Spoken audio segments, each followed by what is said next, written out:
అంటే ఎలా ఏ స్థాయికి వచ్చారంటే జగన్మోహన్ రెడ్డి గారు ఒక్కడు ఉండకుండా మిగతా సెటప్ అంతా ఉంటే చాలు. ఎందుకంటే వాలంటీర్ల వ్యవస్థని తిట్టి ఎన్నికలు వస్తున్నాయని చెప్పడం ఇది ఒక పెద్ద వ్యవస్థ అని తెలుసుకుని 5,000 కాదు 10,000 ఇస్తామంటున్నారు. మీకు ₹1,00,000 ఆదాయం వచ్చే మార్గం నేను చెప్తానని చెప్పి మభ్య పెడతా ఉన్నారు. ఇట్లాగా డబుల్ స్టాండర్డ్స్ లేకపోతే రెండు కళ్ళ సిద్ధాంతము ద్వారానే ఆంధ్రప్రదేశ్ ఇప్పటి వరకు కూడా నష్టపోయింది. కేంద్రంలో ఉన్నటువంటి మోడీ గారితో తిట్టుకుని పవన్ కళ్యాణ్ మోడీ గారిని తిట్టాడు, చంద్రబాబు నాయుడు గారు మోడీ గారిని తిట్టాడు. మోడీ గారు పోయిన ఎన్నికలకు వచ్చినప్పుడు ఆంధ్రప్రదేశ్లో వీళ్ళ గురించి ఏం మాట్లాడారో ఒకసారి ప్లే చేస్తే బాగుంటుంది.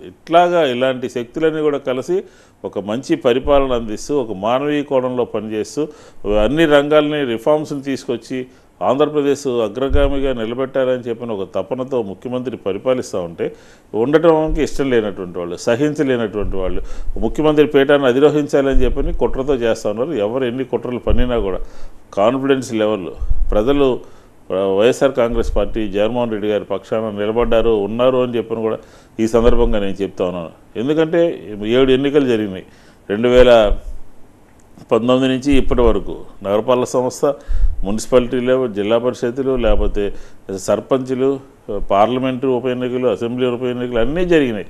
అన్నింటిలో కూడా ప్రజలందరూ కూడా ఆంధ్రప్రదేశ్ ప్రజలందరూ కూడా ఏకపక్షంగా ఉన్నారు. ఈ నిన్న మొన్న కొన్ని టీవీలలో గ్రామాల్లో పోయి లేకపోతే పట్టణాల్లో పోయి ఒక సర్వే చేస్తూ ఉంటే ప్రతి ఒక్కళ్ళు చెప్తా ఉన్నారు జగనన్నే రావాలని, జగన్ గారి మూలంగానే మేము జీవనం సాగిస్తున్నామని చెప్పి మాకు మంచి జరిగిందని చెప్తున్నారు. కాబట్టి ఎవరో డబ్బు ఉన్నటువంటి వాళ్ళు లేకపోతే అధికారం కోసం కావాలనుకున్నటువంటి వాళ్ళు, గెట్టని వాళ్ళు, నచ్చని వాళ్ళు మాట్లాడేటువంటి మాటలు ఆంధ్రప్రదేశ్ ప్రజలు పెద్దగా పట్టించుకోవాల్సిన అవసరం లేదు. ఈరోజు ఒక మేధావి వర్గం, సమాజంలో మేధావి వర్గం వాళ్ళు కూడా ఒక మంచి పరిపాలన సాగుతుందా లేదా, 10 మందికి సహాయం జరుగుతుందా లేదా, సేవ చేస్తున్నారా లేదా, ఏ రకంగా ఏ విషయంలో విద్యలో ఏ రకమైనటువంటి రిఫార్మ్స్ తీసుకొచ్చారు, వైద్య రంగంలో ఏ రకమైనటువంటి రిఫార్మ్స్ తీసుకొచ్చారు, అలాగే మెడికల్ కాలేజీలు ఎలా తీసుకొస్తున్నారు, నాడు నేడు ఎలా ఉంది, హాస్పిటల్స్ ఎలా ఉన్నాయి, లేకపోతే ఊళ్ళో ఉన్నటువంటి రైతాంగానికి సంబంధించినటువంటి ఆర్బీకేలు ఎలా ఉన్నాయి, అన్ని విషయాల్ని కూడా కూలంకుషంగా తెలుసుకుంటున్నారు. ఎవరేంటి మంచికి మంచి చెడుకు చెడు చూసి నిర్ణయం తీసుకుంటున్నారు తప్ప ఈ కూటమిని చూసి, ఈ కూటమిలో ఉన్నటువంటి ముగ్గురు లీడర్ని చూసి వీళ్ళు అధికారం అప్పచెబితే హోదాను తీసుకుని వెళ్ళి తాకట్టు పెట్టారు.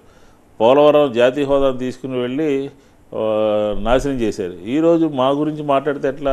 ఈ కేంద్రం మొన్న కూడా కేంద్రంలో ఉన్నటువంటి వాళ్ళు ఆంధ్రప్రదేశ్కి వచ్చినటువంటి సందర్భంలో కూడా ఆంధ్రప్రదేశ్ బాగోగుల గురించి మాట్లాడకుండా, ఆంధ్రప్రదేశ్ ప్రజల యొక్క స్థితిగతులు మాట్లాడకుండా, హోదా గురించి మాట్లాడకుండా, పోలవరం గురించి మాట్లాడకుండా, విశాఖ ఉక్కు గురించి మాట్లాడకుండా, ఆయన మాట్లాడిపోతే మాట్లాడిపోయారు, పక్కన ఉన్న వాళ్ళు వీళ్ళు కూడా మాట్లాడకుండా ఆంధ్రుల ఆత్మగౌరవాన్ని తాకట్టు పెట్టి కాళ్ళకి దండాలు పెట్టి డయాస్ మీద మాట్లాడినటువంటి పరిస్థితి మనం చూసాం. ఇదే మనకు కావాల్సింది? వీళ్ళకి ఓటు వేయాల్సింది? ఒకసారి ఆంధ్రప్రదేశ్ ప్రజలందరూ కూడా ఆలోచన చేయాలి. ఎందుకని మీరు ఈరోజు మిగులు బడ్జెట్ ఇవ్వలేదు, ప్రతి ఒక్కళ్ళు మాట్లాడతారు, ఫ్యాషన్ అయిపోయిందనమాట. రోడ్లు లేవు, రోడ్లు ఎక్కడ లేవు.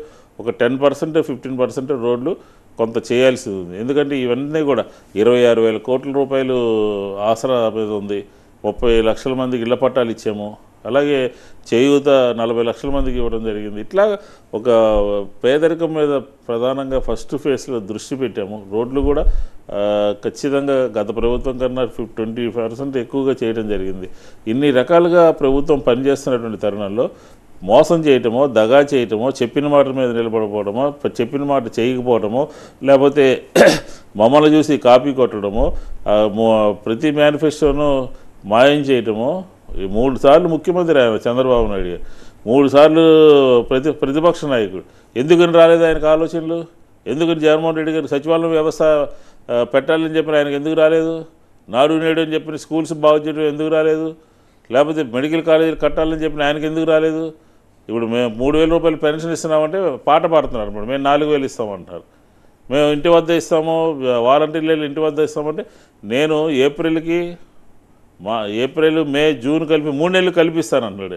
అసలు ఆయన ముఖ్యమంత్రి కాదు, 3 నెలలు ముందే ఎట్లా ఇస్తానని చెప్తారు? అంటే ప్రజలు ఆలోచన చేయరా? చెప్పిన ప్రతి మాట ఆలోచన చేయరా?